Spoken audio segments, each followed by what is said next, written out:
Every entrepreneur knows this feeling. You can't tell where you end and the business begins. It's not burnout, it's something else entirely. It's called identity fusion. The work has become part of who you are. And in this video, I'm going to show you the psychological pattern that creates this. Then I'll give you 5 steps to extract your identity from your business without destroying what you've built. By the end, you'll know how to separate without losing control. If we haven't met, my name is Kasim. I'm a welfare baby turned self-made multimillionaire, and I help entrepreneurs who already have a real business but want smarter ways to grow in a post-AI world. Now, here's what happened to you, and I only know this because it's what happened to me. You built a business through competence. Competence, work flows to the competent. Vision, execution, sales, client work, delivery, hiring, ops, finance, random fires at 2 a.m. You had to be good at everything because there was no one else. And that competence became your identity. I'm the person who can handle it, right? I'm the one who figures it out. I'm the one who saves the day. Then the business grew. Revenue increased, clients love you, the team leaned on you, your identity consistently got validated, reinforced, fused deeper.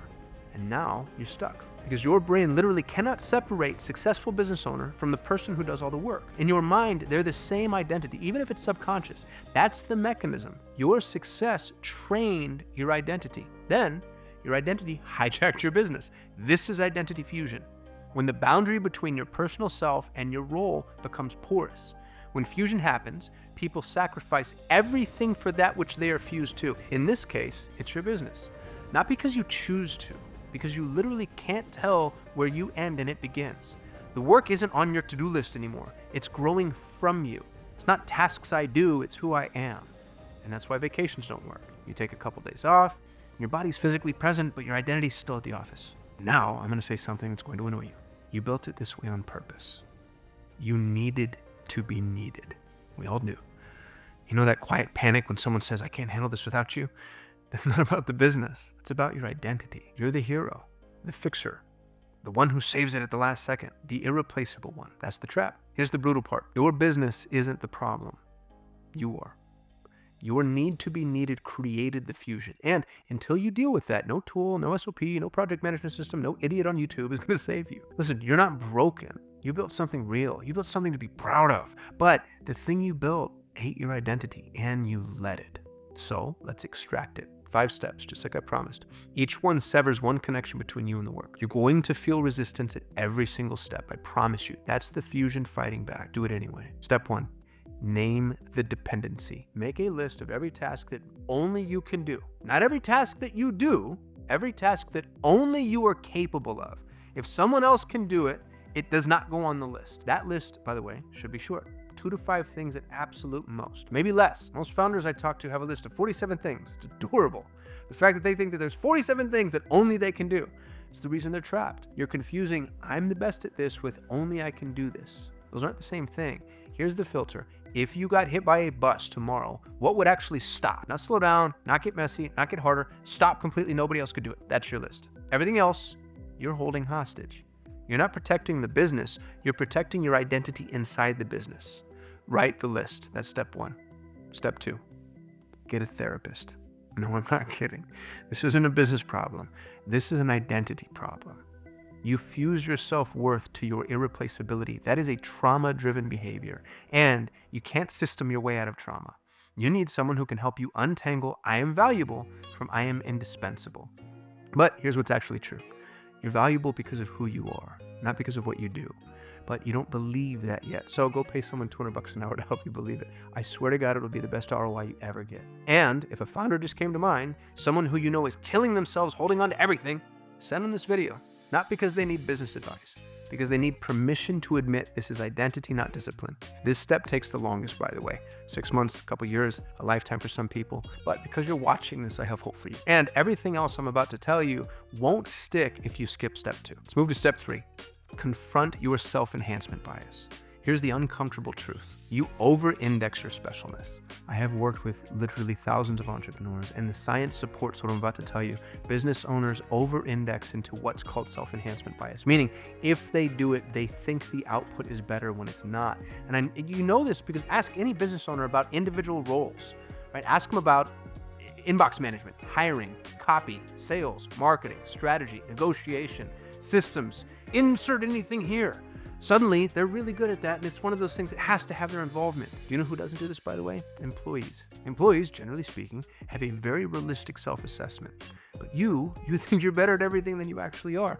And because of that, you refuse to delegate. You're convinced no one can do it as well as you. Here's the spoiler. You're probably pretty damn good at most things. That's the problem. You're allowing yourself to be seduced by things that you're good at when you could be putting that on somebody else's lap and then focusing on the things that you are extraordinary at. Until you accept that other people can do most of the work you're doing, sometimes better than you, you stay trapped. Here's the exercise.